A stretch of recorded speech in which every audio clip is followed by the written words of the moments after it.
जो इस्लाम हम पेश कर रहे हैं उसको सुन के तो लोग गालियां ही देंगे। लोग कहते लोग हमें गालियां देते, मैंने कहा देंगे ना जो तुम पेश कर रहे हो। पड़ोसी तुम्हारा तुमसे चैन से नहीं है, बीवियां सुकून से नहीं है तुम्हारे घरों में, बुरा मत मानना।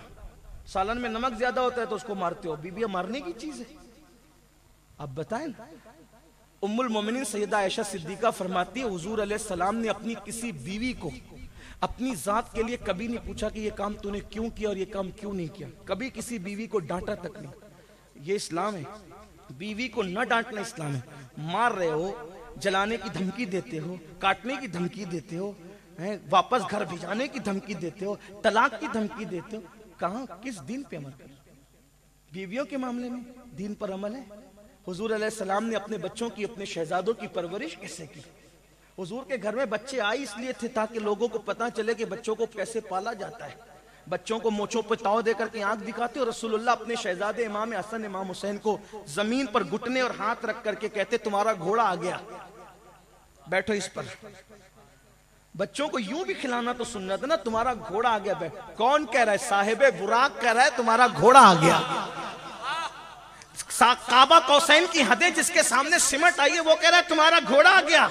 और बच्चे भी कितने शान वाले थे, उन्हें बच्चा कहूं तो किस मुंह से कहूं, इसलिए कि वहां तो गोद में आलमे शबाब हाले शबाब कुछ न पूछ, वहां तो बचपने में जवानी रश्क की और रानाई की नजर से देख रही है।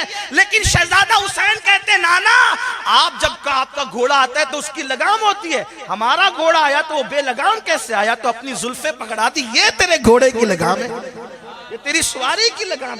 ये बच्चों को परवरिश करने का तरीका, ये मारा, ये डांटा, ये उठा, ये फेंक।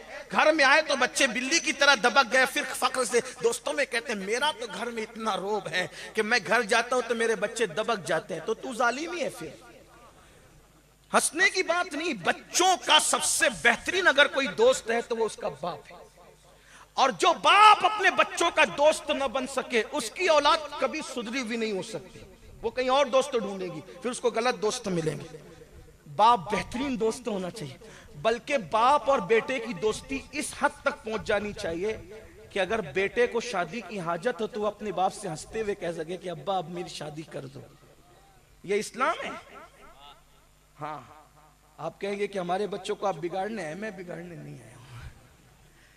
क्यों पता है मुझे? अरे तेरा बच्चा जिना करके तुझे बदनाम करने से अच्छा ही तो है कि तेरे कान में कहे कि मेरी शादी कर दो। अरे तू फख्र से कहेगा मेरा बच्चा मर्द है इसीलिए उसे शादी की जरूरत है। वो औरों के बच्चे ना जो बाप से डर कर बदकारी करते हैं, जिनाकारी करते हैं, अपने बच्चों को अपने से इतना करीब करो। बेहतरीन दोस्त उसका बाप होना चाहिए। इस्लामी तस्वुर है, कॉन्सेप्ट है।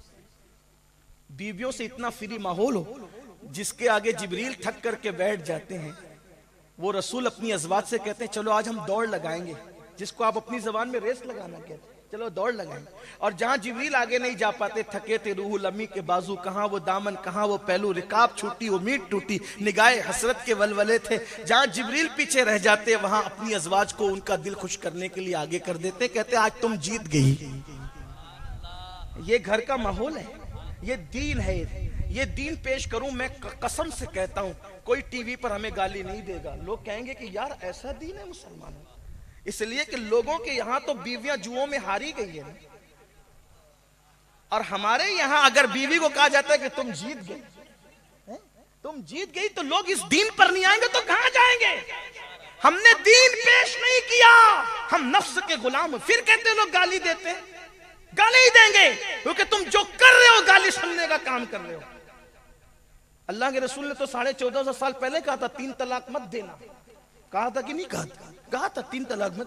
तुमने दिया ना, नाफरमानी की ना, जिल्लत आई ना मुकद्दर में। अगर हुजूर का कहना मान लेते तो किसी में हिम्मत थी डिबेट करते हुए तुम्हारा मजाक उड़ाते? हुजूर ने तो मना किया था। आप बताएं, अगर आपको बुरा लगता है मुझे माफ करना, मैं दीन पेश करने आया।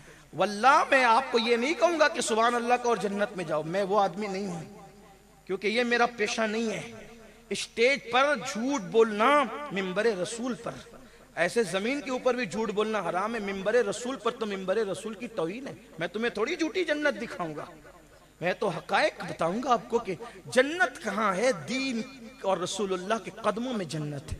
जब तक दीन की तरफ नहीं आओगे कुछ नहीं मिलने वाला। दुनिया की कामयाबी नहीं मिलेगी तो जन्नत कहाँ मिलने वाली। जन्नत तो फौजुल अजीम का नाम है, वो बड़ी कामयाबी का नाम है जन्नत, जिसे फौजुल अजीम कहते हैं। ना मिलेगी। दीन की तरफ आओ। दीन और दीन पहले सीखो। दीन पता ही कहाँ है। दीन क्या है? दीन क्या है? पत्थर मारने वालों को दुआ देना ये दीन है। गाली देने वाले को नवाज देना ये दीन है। जो पूरी जिंदगियां लोगों पे जंग मुसल्लत करता रहा, फिर उसके बाद उसके लिए कह देना कि फलां के घर में दाखिल हो जाओगे तो हम तुम्हें अमान अता कर देंगे, ये दीन है। और फिर उन लोगों को भी अपना बनाया जो सारी जिंदगी लड़ते रहे और लड़ने वालों को शरफ़े सहाबियत अता किया। इसीलिए हम आज तक उनका एहतराम और ताज़ीम करते हैं। आप गौर करें दीन क्या है। दीन वो है जो सारी जिंदगी लड़ते रहे। पागल, मजनून, साहिर, जादूगर, हत्ता के मक्के से निकलने के लिए बेपनाह जो है वो प्रेशर किया। क्या हुआ? जब खुद आए फातेह मक्का बन के तो कहा ला तस्रीब अलैकुमुल कौम, जाओ मैंने तुम सबको छोड़ दिया। बदला लेना दीन नहीं है, माफ कर देना दीन है। जो अपने सगे भाई को माफ ना करे, जो अपने सगे भतीजे को माफ ना करे, जो अपनी बीवी को माफ ना करे, आप बताएं किस दीन पर अमल कर रहे हो? नफ्स के पुजारी बने हो, दीन कहीं नहीं। और ये वली बनते हैं ना, वली पानी पे चल के वली नहीं बनते, हवा में उड़ के वली नहीं बनते, दीन मुस्तफा पे चल के वली बनते।